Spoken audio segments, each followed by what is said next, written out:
ಲಿಂಗಾಯತ ವೀರಶೈವ ಎರಡೂ ಕೂಡ ಒಂದೇ ಅಂತ ಸಾರೋದಕ್ಕೆ ಆಯೋಜಿಸಿದಂತ ಏಕತಾ ಸಮಾವೇಶ. ಆ ಸಮಾವೇಶದಲ್ಲೇ ಗೊಂದಲ ಉಂಟಾಗಿದೆ. ಒಗ್ಗಟ್ಟಿನ ಸಂದೇಶ ಸಾರಬೇಕಿದ್ದಂಥ ವೇದಿಕೆಯಲ್ಲಿ ಭಿನ್ನಾಭಿಪ್ರಾಯಗಳು ಮೂಡಿದೆ. ಇಷ್ಟಕ್ಕೂ ನಿನ್ನೆ ಹುಬ್ಬಳ್ಳಿಯಲ್ಲಿ ನಡೆದಂತ ಈ ಸಮಾವೇಶದಲ್ಲಿ ಏನಾಯ್ತು ಈ ಸ್ಟೋರಿ ನೋಡಿ. ಹುಬ್ಬಳ್ಳಿ ವೀರಶೈವ ಲಿಂಗಾಯತ ಏಕತಾ ಸಮಾವೇಶ. ಒಗ್ಗಟ್ಟಿನ ವೇದಿಕೆಯಲ್ಲಿ ಭಿನ್ನಮತದ ಸ್ಫೋಟ. ಹುಬ್ಬಳ್ಳಿಯಲ್ಲಿ ನಡೆದ ವೀರಶೈವ ಲಿಂಗಾಯತ ಏಕತಾ ಸಮಾವೇಶವು ವೀರಶೈವ ಲಿಂಗಾಯತ ಶಕ್ತಿ ಪ್ರದರ್ಶನಕ್ಕೆ ಸಾಕ್ಷಿಯಾಯಿತು. ವೀರಶೈವ ಲಿಂಗಾಯತ ಹಾಗೂ ಲಿಂಗಾಯತ ಒಂದೇ ಎಂದು ಸಾರುವ ಸಂದೇಶವಾಗಿತ್ತು. ಬೃಹತ್ ಸಮಾವೇಶದ ಮೂಲಕ ಒಗ್ಗಟ್ಟಿನ ಕರೆಯನ್ನ ನೀಡಿದ್ರು. ಆದರೆ ವೇದಿಕೆಯಲ್ಲಿ ಕೆಲ ಗೊಂದಲಗಳು ಉಂಟಾದವು. ಜಾತಿ ಸಮೀಕ್ಷೆ ಮತ್ತು ಪ್ರತ್ಯೇಕ ಧರ್ಮದ ವಿಚಾರವಾಗಿ ಮುಖಂಡರ ನಡುವಿನ ಭಿನ್ನಾಭಿಪ್ರಾಯ ಸಮಾವೇಶದಲ್ಲೇ ಪ್ರದರ್ಶನವಾಯಿತು. ಅಖಿಲ ಭಾರತ ವೀರಶೈವ ಲಿಂಗಾಯತ ಮಹಾಸಭಾದ ನೇತೃತ್ವದಲ್ಲಿ ದಿಂಗಾಲೇಶ್ವರ ಶ್ರೀ ಮಾರ್ಗದರ್ಶನದಲ್ಲಿ ಈ ಸಮಾವೇಶ ನಡೆಯಿತು. ಸಮಾವೇಶದಲ್ಲಿ 10 ಮಠಗಳ ಮಠಾಧೀಶರು, ಸಮುದಾಯದ ರಾಜಕೀಯ ಮುಖಂಡರು ಭಾಗಿಯಾಗಿದ್ದರು. ಮೊದಲು ಮಹಾಸಭಾದ ಪರವಾಗಿ ಮಾತನಾಡಿದ ಸಚಿವ ಈಶ್ವರ್ ಖಂಡ್ರೆ ಧರ್ಮದ ಕಾಲಂನಲ್ಲಿ ವೀರಶೈವ ಲಿಂಗಾಯತ ಎಂದು ನಮೂದಿಸುವಂತೆ ಕರೆ ನೀಡಿದರು. नियम बनाए हैं, नियम के हिसाब से हमको चलना है और महासभा से एक डिसीजन मैंने बोल दिया है. उसके ऊपर उसके रेखा के अंदर ही बात करना है और रेखा छोड़ के कोई भी बात नहीं करना है. ಮಾಜಿ ಸಿಎಂ ಜಗದೀಶ್ ಶೆಟ್ಟರ್ ತಮ್ಮ ಭಾಷಣದಲ್ಲಿ ಲಿಂಗಾಯತ ಹಿಂದೂ ಧರ್ಮದ ಭಾಗವಾಗಿದೆ, ವೀರಶೈವ ಲಿಂಗಾಯತ ಎರಡೂ ಒಂದೇ, ಇನ್ನು ಪ್ರತ್ಯೇಕ ಧರ್ಮದ ಮಾನ್ಯತೆ ಸಿಕ್ಕಿಲ್ಲ, ಜಾತಿ ಸಮೀಕ್ಷೆ ಪಾರದರ್ಶಕವಾಗಿರಬೇಕು ಎಂದರು. ಆದರೆ ಅವರ ಮಾತಿಗೆ ದಿಂಗಾಲೇಶ್ವರ ಶ್ರೀ ಅತೃಪ್ತ ವ್ಯಕ್ತಪಡಿಸಿದರು.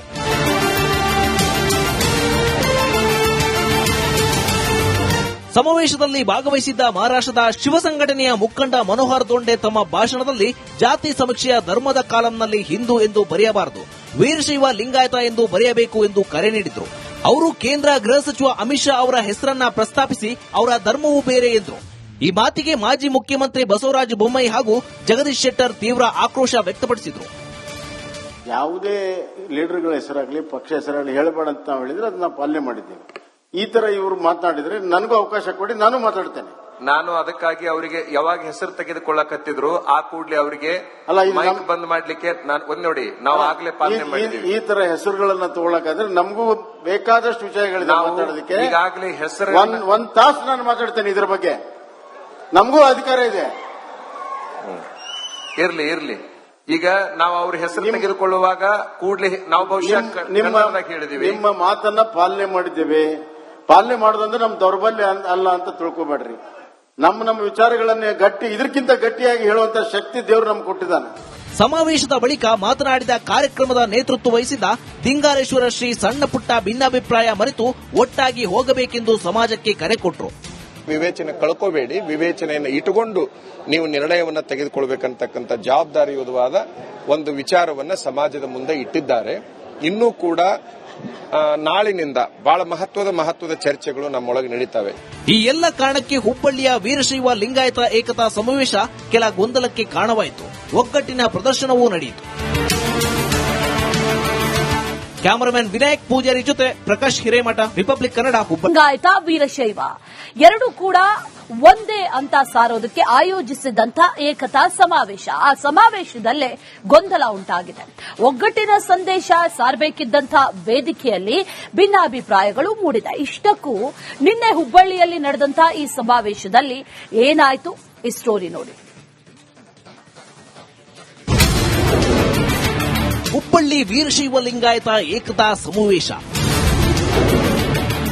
ಒಗ್ಗಟ್ಟಿನ ವೇದಿಕೆಯಲ್ಲಿ ಭಿನ್ನಮತದ ಸ್ಫೋಟ. ಹುಬ್ಬಳ್ಳಿಯಲ್ಲಿ ನಡೆದ ವೀರಶೈವ ಲಿಂಗಾಯತ ಏಕತಾ ಸಮಾವೇಶವು ವೀರಶೈವ ಲಿಂಗಾಯತ ಶಕ್ತಿ ಪ್ರದರ್ಶನಕ್ಕೆ ಸಾಕ್ಷಿಯಾಯಿತು. ವೀರಶೈವ ಲಿಂಗಾಯತ ಹಾಗೂ ಲಿಂಗಾಯತ ಒಂದೇ ಎಂದು ಸಾರುವ ಸಂದೇಶವಾಗಿತ್ತು.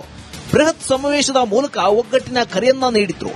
ಆದರೆ ವೇದಿಕೆಯಲ್ಲಿ ಕೆಲ ಗೊಂದಲಗಳು ಉಂಟಾದವು. ಜಾತಿ ಸಮೀಕ್ಷೆ ಮತ್ತು ಪ್ರತ್ಯೇಕ ಧರ್ಮದ ವಿಚಾರವಾಗಿ ಮುಖಂಡರ ನಡುವಿನ ಭಿನ್ನಾಭಿಪ್ರಾಯ ಸಮಾವೇಶದಲ್ಲೇ ಪ್ರದರ್ಶನವಾಯಿತು. ಅಖಿಲ ಭಾರತ ವೀರಶೈವ ಲಿಂಗಾಯತ ಮಹಾಸಭಾದ ನೇತೃತ್ವದಲ್ಲಿ ದಿಂಗಾಲೇಶ್ವರ ಶ್ರೀ ಮಾರ್ಗದರ್ಶನದಲ್ಲಿ ಈ ಸಮಾವೇಶ ನಡೆಯಿತು. ಸಮಾವೇಶದಲ್ಲಿ 10 ಮಠಗಳ ಮಠಾಧೀಶರು, ಸಮುದಾಯದ ರಾಜಕೀಯ ಮುಖಂಡರು ಭಾಗಿಯಾಗಿದ್ದರು. ಮೊದಲು ಮಹಾಸಭಾದ ಪರವಾಗಿ ಮಾತನಾಡಿದ ಸಚಿವ ಈಶ್ವರ್ ಖಂಡ್ರೆ ಧರ್ಮದ ಕಾಲಂನಲ್ಲಿ ವೀರಶೈವ ಲಿಂಗಾಯತ ಎಂದು ನಮೂದಿಸುವಂತೆ ಕರೆ ನೀಡಿದರು.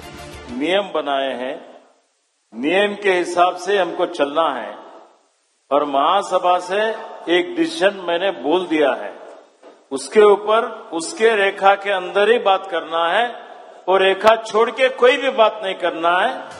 ಮಾಜಿ ಸಿಎಂ ಜಗದೀಶ್ ಶೆಟ್ಟರ್ ತಮ್ಮ ಭಾಷಣದಲ್ಲಿ ಲಿಂಗಾಯತ ಹಿಂದೂ ಧರ್ಮದ ಭಾಗವಾಗಿದೆ, ವೀರಶೈವ ಲಿಂಗಾಯತ ಎರಡೂ ಒಂದೇ, ಇನ್ನೂ ಪ್ರತ್ಯೇಕ ಧರ್ಮದ ಮಾನ್ಯತೆ ಸಿಕ್ಕಿಲ್ಲ, ಜಾತಿ ಸಮೀಕ್ಷೆ ಪಾರದರ್ಶಕವಾಗಿರಬೇಕು ಎಂದರು. ಆದರೆ ಅವರ ಮಾತಿಗೆ ದಿಂಗಾಲೇಶ್ವರ ಶ್ರೀ ಅತೃಪ್ತ ವ್ಯಕ್ತಪಡಿಸಿದರು.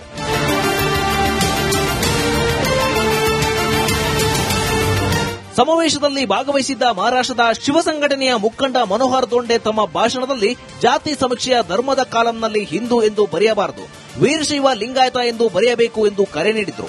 ಅವರು ಕೇಂದ್ರ ಗೃಹ ಸಚಿವ ಅಮಿತ್ ಶಾ ಅವರ ಹೆಸರನ್ನ ಪ್ರಸ್ತಾಪಿಸಿ ಅವರ ಧರ್ಮವೂ ಬೇರೆ ಎಂದರು. ಈ ಮಾತಿಗೆ ಮಾಜಿ ಮುಖ್ಯಮಂತ್ರಿ ಬಸವರಾಜ ಬೊಮ್ಮಾಯಿ ಹಾಗೂ ಜಗದೀಶ್ ಶೆಟ್ಟರ್ ತೀವ್ರ ಆಕ್ರೋಶ ವ್ಯಕ್ತಪಡಿಸಿದರು. ಯಾವುದೇ ಲೀಡರ್ಗಳ ಹೆಸರಾಗ್ಲಿ ಪಕ್ಷ ಹೆಸರಾಗ್ಲಿ ಹೇಳಬೇಡ ಅಂತ ನಾವು ಹೇಳಿದ್ರೆ ಅದನ್ನ ಪಾಲನೆ ಮಾಡಿದ್ದೇವೆ. ಈ ತರ ಇವರು ಮಾತನಾಡಿದ್ರೆ ನನಗೂ ಅವಕಾಶ ಕೊಡಿ, ನಾನು ಮಾತಾಡ್ತೇನೆ. ನಾನು ಅದಕ್ಕಾಗಿ ಅವರಿಗೆ ಯಾವಾಗ ಹೆಸರು ತೆಗೆದುಕೊಳ್ಳಕತ್ತಿದ್ರು ಆ ಕೂಡಲೇ ಅವರಿಗೆ ಮೈಕ್ ಬಂದ್ ಮಾಡ್ಲಿಕ್ಕೆ ನೋಡಿ ನಾವು ಆಗ್ಲೇ ಪಾಲನೆ ಮಾಡಿದ್ದೀವಿ. ಈ ತರ ಹೆಸರುಗಳನ್ನ ತಗೊಳಕಾದ್ರೆ ನಮಗೂ ಬೇಕಾದಷ್ಟು ವಿಷಯಗಳಿದೆ ಮಾತಾಡೋದಕ್ಕೆ. ಈಗಾಗಲೇ ಹೆಸರು ಒಂದ್ ತಾಸು ನಾನು ಮಾತಾಡ್ತೇನೆ ಇದ್ರ ಬಗ್ಗೆ, ನಮಗೂ ಅಧಿಕಾರ ಇದೆ. ಇರ್ಲಿ ಈಗ ನಾವು ಅವ್ರ ಹೆಸರು ತೆಗೆದುಕೊಳ್ಳುವಾಗ ಕೂಡಲೇ ನಾವು ಬಹುಶಃ ಹೇಳಿದೀವಿ, ನಿಮ್ಮ ಮಾತನ್ನ ಪಾಲನೆ ಮಾಡಿದ್ದೇವೆ. ಪಾಲನೆ ಮಾಡೋದಂದ್ರೆ ನಮ್ ದೌರ್ಬಲ್ಯ ಅಲ್ಲ ಅಂತ ತಿಳ್ಕೊಬೇಡ್ರಿ. ನಮ್ಮ ವಿಚಾರಗಳನ್ನ ಇದಕ್ಕಿಂತ ಗಟ್ಟಿಯಾಗಿ ಹೇಳುವಂತ ಶಕ್ತಿ ದೇವರು ನಮ್ಗೆ ಕೊಟ್ಟಿದ್ದಾನೆ. ಸಮಾವೇಶದ ಬಳಿಕ ಮಾತನಾಡಿದ ಕಾರ್ಯಕ್ರಮದ ನೇತೃತ್ವ ವಹಿಸಿದ ದಿಂಗಾಲೇಶ್ವರ ಶ್ರೀ ಸಣ್ಣ ಪುಟ್ಟ ಭಿನ್ನಾಭಿಪ್ರಾಯ ಮರೆತು ಒಟ್ಟಾಗಿ ಹೋಗಬೇಕೆಂದು ಸಮಾಜಕ್ಕೆ ಕರೆ ಕೊಟ್ಟರು. ವಿವೇಚನೆ ಕಳ್ಕೋಬೇಡಿ, ವಿವೇಚನೆಯನ್ನು ಇಟ್ಟುಕೊಂಡು ನೀವು ನಿರ್ಣಯವನ್ನ ತೆಗೆದುಕೊಳ್ಬೇಕಂತಕ್ಕಂಥ ಜವಾಬ್ದಾರಿಯುತವಾದ ಒಂದು ವಿಚಾರವನ್ನ ಸಮಾಜದ ಮುಂದೆ ಇಟ್ಟಿದ್ದಾರೆ. ಇನ್ನೂ ಕೂಡ ನಾಳಿನಿಂದ ಬಹಳ ಮಹತ್ವದ ಚರ್ಚೆಗಳು ನಮ್ಮೊಳಗೆ ನಡೀತವೆ. ಈ ಎಲ್ಲ ಕಾರಣಕ್ಕೆ ಹುಬ್ಬಳ್ಳಿಯ ವೀರಶೈವ ಲಿಂಗಾಯತ ಏಕತಾ ಸಮಾವೇಶ ಕೆಲ ಗೊಂದಲಕ್ಕೆ ಕಾರಣವಾಯಿತು. ಒಗ್ಗಟ್ಟಿನ ಪ್ರದರ್ಶನವೂ ನಡೆಯಿತು.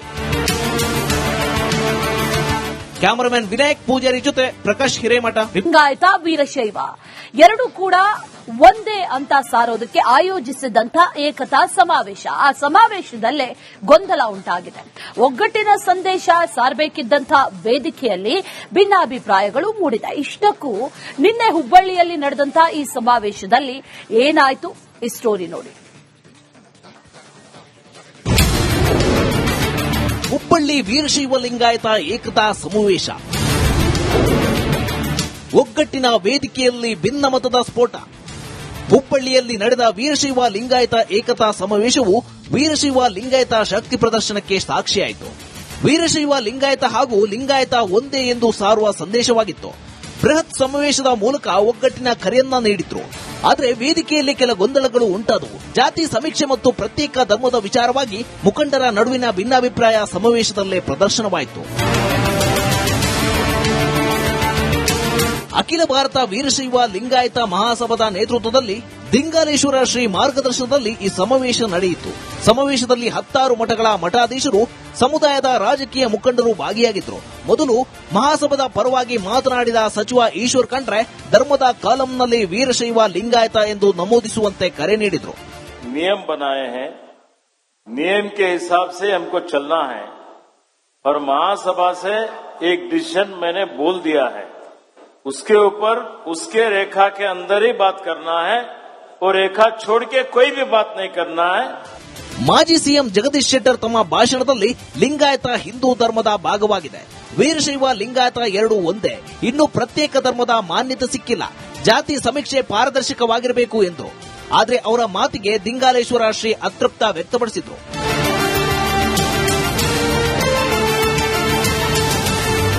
ಸಮಾವೇಶದಲ್ಲಿ ಭಾಗವಹಿಸಿದ್ದ ಮಹಾರಾಷ್ಟ್ರದ ಶಿವ ಸಂಘಟನೆಯ ಮುಖಂಡ ಮನೋಹರ್ ದೊಂಡೆ ತಮ್ಮ ಭಾಷಣದಲ್ಲಿ ಜಾತಿ ಸಮೀಕ್ಷೆಯ ಧರ್ಮದ ಕಾಲಂನಲ್ಲಿ ಹಿಂದೂ ಎಂದು ಬರೆಯಬಾರದು, ವೀರಶೈವ ಲಿಂಗಾಯತ ಎಂದು ಬರೆಯಬೇಕು ಎಂದು ಕರೆ ನೀಡಿದರು. ಅವರು ಕೇಂದ್ರ ಗೃಹ ಸಚಿವ ಅಮಿತ್ ಶಾ ಅವರ ಹೆಸರನ್ನ ಪ್ರಸ್ತಾಪಿಸಿ ಅವರ ಧರ್ಮವೂ ಬೇರೆ ಎಂದರು.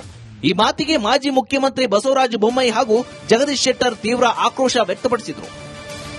ಯಾವುದೇ ಲೀಡರ್ಗಳ ಹೆಸರಾಗ್ಲಿ ಪಕ್ಷ ಹೆಸರಾಗ್ಲಿ ಹೇಳಬೇಡ ಅಂತ ನಾವು ಹೇಳಿದ್ರೆ ಅದನ್ನ ಪಾಲನೆ ಮಾಡಿದ್ದೇವೆ. ಈ ತರ ಇವರು ಮಾತನಾಡಿದ್ರೆ ನನಗೂ ಅವಕಾಶ ಕೊಡಿ, ನಾನು ಮಾತಾಡ್ತೇನೆ.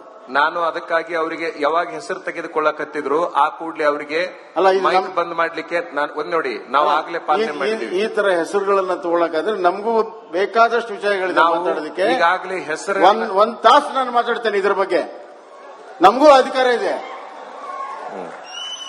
ಇರ್ಲಿ ಈಗ ನಾವು ಅವ್ರ ಹೆಸರು ತೆಗೆದುಕೊಳ್ಳುವಾಗ ಕೂಡಲೇ ನಾವು ಬಹುಶಃ ಹೇಳಿದೀವಿ, ನಿಮ್ಮ ಮಾತನ್ನ ಪಾಲನೆ ಮಾಡಿದ್ದೇವೆ. ಪಾಲನೆ ಮಾಡೋದಂದ್ರೆ ನಮ್ ದೌರ್ಬಲ್ಯ ಅಲ್ಲ ಅಂತ ತಿಳ್ಕೊಬೇಡ್ರಿ. ನಮ್ಮ ವಿಚಾರಗಳನ್ನೇ ಇದಕ್ಕಿಂತ ಗಟ್ಟಿಯಾಗಿ ಹೇಳುವಂತ ಶಕ್ತಿ ದೇವರು ನಮ್ಗೆ ಕೊಟ್ಟಿದ್ದಾನೆ. ಸಮಾವೇಶದ ಬಳಿಕ ಮಾತನಾಡಿದ ಕಾರ್ಯಕ್ರಮದ ನೇತೃತ್ವ ವಹಿಸಿದ ಲಿಂಗಾರೇಶ್ವರ ಶ್ರೀ ಸಣ್ಣ ಪುಟ್ಟ ಭಿನ್ನಾಭಿಪ್ರಾಯ ಮರೆತು ಒಟ್ಟಾಗಿ ಹೋಗಬೇಕೆಂದು ಸಮಾಜಕ್ಕೆ ಕರೆ ಕೊಟ್ಟರು. ವಿವೇಚನೆ ಕಳ್ಕೋಬೇಡಿ, ವಿವೇಚನೆಯನ್ನು ಇಟ್ಟುಕೊಂಡು ನೀವು ನಿರ್ಣಯವನ್ನ ತೆಗೆದುಕೊಳ್ಬೇಕಂತಕ್ಕಂಥ ಜವಾಬ್ದಾರಿಯುತವಾದ ಒಂದು ವಿಚಾರವನ್ನ ಸಮಾಜದ ಮುಂದೆ ಇಟ್ಟಿದ್ದಾರೆ. ಇನ್ನೂ ಕೂಡ ನಾಳಿನಿಂದ ಬಹಳ ಮಹತ್ವದ ಚರ್ಚೆಗಳು ನಮ್ಮೊಳಗೆ ನಡೀತವೆ. ಈ ಎಲ್ಲ ಕಾರಣಕ್ಕೆ ಹುಬ್ಬಳ್ಳಿಯ ವೀರಶೈವ ಲಿಂಗಾಯತ ಏಕತಾ ಸಮಾವೇಶ ಕೆಲ ಗೊಂದಲಕ್ಕೆ ಕಾರಣವಾಯಿತು.